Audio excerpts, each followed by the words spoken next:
नमस्कार दोस्तों, मैं हूं आपका अपना मित्र डॉक्टर शुभम महाजन, फिजियोथेरेपिस्ट। और आज हम बात करने जा रहे हैं फ्रैक्चर के बाद या फ्रैक्चर के बाद जो ऑपरेशंस हो जाते हैं उसके पश्चात आईवी अकड़न के बारे में। देखिए, जब भी कोई एक्सीडेंट होता है या चोट लगती है या किसी भी जोड़ पर किसी भी प्रकार की इंजरी होती है तो बहुत बार वो फ्रैक्चर में कन्वर्ट हो जाती है। फ्रैक्चर का मतलब जॉइंट का या हड्डी का टूटना, या तो वो जॉइंट से भी हो सकता है या तो जोड़ से भी हो सकता है या बीच में से भी हो सकता है। जब भी फ्रैक्चर हो जाता है तो ऑर्थोपेडिक सर्जन जो होते हैं वो या तो फ्रैक्चर्स को देखकर ऑपरेशन की सलाह देते हैं, या अगर इतना ज्यादा फ्रैक्चर डिस्प्लेस्ड नहीं होता है तो पट्टा चढ़ा के उसे 40-45 दिन या 2 महीने की रेस्ट की सलाह देते हैं। तो यूजुअली जब भी पट्टा निकलता है या तो वो ऑपरेशन के बाद निकले या बिना ऑपरेशन के भी जब इमोबिलाइजेशन होता है उसके बाद पट्टा निकलता है तो मरीज को अकड़न हो जाती है। अगर जॉइंट्स पे फ्रैक्चर होता है तो स्टिफनेस ज्यादा होने लग जाती है। तो स्टिफनेस अगर हो जाती है, उसके मूवमेंट पूरे नहीं हो पाते, तो उस मरीज को चलने फिरने में या दैनिक जो भी एडीएस होती है, एक्टिविटीज ऑफ डेली लिविंग्स होती है, उसको करने में दिक्कत आती है। अगर पैरों में फ्रैक्चर होता है तो चलने फिरने में दिक्कत आती है। हाथों में फ्रैक्चर होता है तो कुछ भी चीज को उठाने में, पिकअप करने में, गाड़ी चलाने में दिक्कत आती है। पीठ पे अगर कमर पे फ्रैक्चर होता है तो खड़े रहने में और चलने में दिक्कत आती है। तो अलग अलग कंडीशंस पर, अलग अलग प्रकार की कंडीशंस पर अलग अलग जगह पे तकलीफ आने लग जाती है। तो आज हमारे बीच मेरे ये 5 पेशेंट्स हैं। ये पांचों पेशेंट्स किसी ना किसी तरह के फ्रैक्चर्स से पीड़ित हो चुके थे।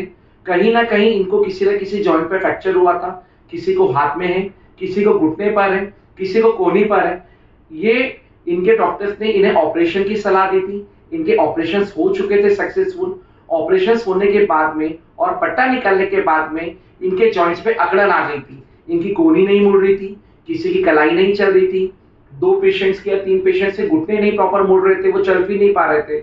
उनको उनके डॉक्टर्स ने फिजियोथेरेपी की सलाह दी और पिछले 1 से 1.5 महीने से ये लोग हमारे साथ में फिजियोथेरेपी के लिए हमारे यहाँ पे आ रहे हैं। और आज मैं इन्हीं से मिलवाकर आप लोगों से, सबको, व्यूअर्स को बताना चाहता हूँ कि पोस्ट ऑपरेटिव फिजियोथेरेपी या पोस्ट फ्रैक्चर फिजियोथेरेपी से इन्हें कितना लाभ मिला या ऐसे मरीजों को कितना लाभ मिल सकता है। तो मैं शॉर्ट में बस 1-1 मिनट में आप सभी से जानना चाहता हूँ। ये हर्ष है। हर्ष, आप फटाफट हमारे व्यूअर्स को बताएं कि आपको क्या तकलीफ थी। मैं हर्ष हूँ, मेरा नाम हर्ष है और ये मेरे हाथ कोहनी में लग गई थी, फ्रैक्चर हुआ था, 1 महीने का पट्टा चढ़ा था। उसके बाद मेरे को डॉक्टर ने बोला फिजियोथेरेपी आने का, मैं सर के पास आया और अब मेरा हाथ पहले ठीक है। हर्ष, पहले कितना मूवमेंट होता था आपके हाथ का? पहले इतना ही होता था, अब इतना हो रहा है। तो ये हर्ष है। हर्ष को कोहनी का फ्रैक्चर था। कोहनी के फ्रैक्चर के बाद में, पट्टा चढ़ने के बाद में जब पट्टा निकला तो जब ये पहले हमारे पास आए तो हर्ष का हाथ का जो मूवमेंट था वो ज्यादा फ्लेक्शन या एक्सटेंशन पे नहीं हो पाता था। लेकिन लगभग अभी 20 से 22 दिन की फिजियोथेरेपी के बाद हर्ष को हम बिल्कुल पूरा फ्लेक्स भी कर पा रहे हैं और उसके कोहनी को पूरा लगभग 70 से 80% एक्सटेंड भी कर पा रहे हैं। ये हमारे साथ में यश है। यश को ग्लास कट इंजरी हुई थी। एक कहीं पर एक खड़े हुए थे तो वो खिड़की का जो कांच था वो यहाँ पर घुस गया था। उसकी वजह से यहाँ पे जो नर्व निकल रही, अल्नर नर्व, वो इंजर्ड हो गई थी।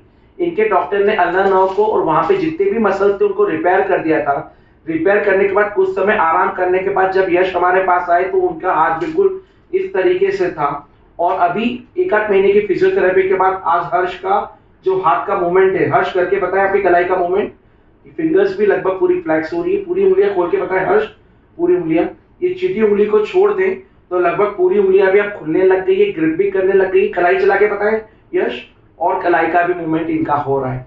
तो यश, पहले की तुलना में अभी आपको कितना फर्क दिख रहा है? पहले मूवमेंट नहीं हो रहा था और अब मूवमेंट हो रहा, मतलब बहुत फायदा हुआ सर। ठीक है, चलिए। तीसरे हमारे साथ डॉक्टर अरशद बैठे हुए हैं। डॉक्टर अरशद को भी घुटने का फ्रैक्चर हो चुका था। उनको फीमर फ्रैक्चर हुआ था। सर, हेड ऑफ फीमर भी था, हेड ऑफ फीमर फ्रैक्चर भी था और शाफ्ट फीमर फ्रैक्चर भी था। कोई परिस्थितियों के कारण से जो इमोबिलाइजेशन पीरियड के बाद जो फिजियोथेरेपी होनी थी वो कुछ परिस्थितियों के कारण से नहीं हो पाई। थोड़ा सा वो लेट हो गए। लेकिन लेट होने के बाद में जब डॉक्टर साहब हमारे पास में आए तब इनकी थाई भी बहुत पतली लग रही थी और नी में उतना मूवमेंट भी नहीं हो पा रहा था। तो डॉक्टर अरशद सर, आप खुद ही बताएं कि क्या स्थिति थी और अभी आप कैसा महसूस कर पा रहे हैं? मूवमेंट मेरा पूरी ये लेग पूरा स्टिफ था और जी सर। मूवमेंट बिल्कुल भी नहीं था जी 20-80% 30% था, 20 जी 30%। जी अभी 90% पे आ गया है। जी।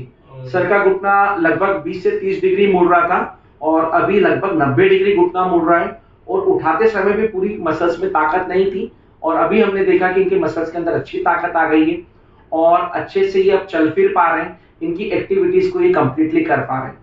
उसके बाद में योगेश है हमारे साथ। योगेश को भी घुटने का ही फ्रैक्चर हुआ था, घुटने के ऊपर जो थाई की मसल्स होती वो फ्रैक्चर हुआ था। योगेश भी किसी कारण से जल्दी फिजियोथेरेपी के लिए नहीं आ पाए, लेकिन जब से उन्होंने फिजियोथेरेपी स्टार्ट करी और उसके बाद भी उनके नी की जो रेंज ऑफ मोशन थी बहुत कम थी और अब नी की रेंज ऑफ मोशन बहुत अच्छी हो गई है। अब योगेश साइकिलिंग भी कर लेते हैं, खड़े होकर भी साइकिल चला लेता है, चल भी लेता है अपने मन से, बहुत कुछ स्क्वाट पोजीशन पे भी आकर खड़े हो जाते हैं। योगेश फटाफट अपने व्यूअर्स को बताएं कहाँ तकलीफ थी और अभी क्या स्थिति बेटा। सर मेरा नाम योगेश कर्मा है। मुझे घुटने में मतलब एक्सीडेंट हो गया था 3-4 महीने पहले, तो मैंने इंदौर में ऑपरेशन करवाया था। तो वहाँ से डॉक्टर ने ऑपरेशन के बाद बोला कि फिजियोथेरेपी करवाना जरूरी है। तो फिर मैं सर के पास आया तो मुझे फिजियोथेरेपी में बहुत मतलब ये है। आपको अच्छा लग रहा है? आपके पहले की तुलना में आपकी तकलीफ ठीक हो गई है? बहुत ज्यादा है। ठीक है योगेश। अंत में हमारे साथ में पेशेंट है पिया राम। ये 1.5-2 महीने से हमारे साथ फिजियोथेरेपी क्लिनिक पे ये रेगुलर आ रहे हैं। इन्हें भी थाई का फीमर फ्रैक्चर हुआ था, प्लेट डली थी, स्क्रू डले थे, उसके बाद इनका भी घुटना बिल्कुल मूव नहीं हो पा रहा था।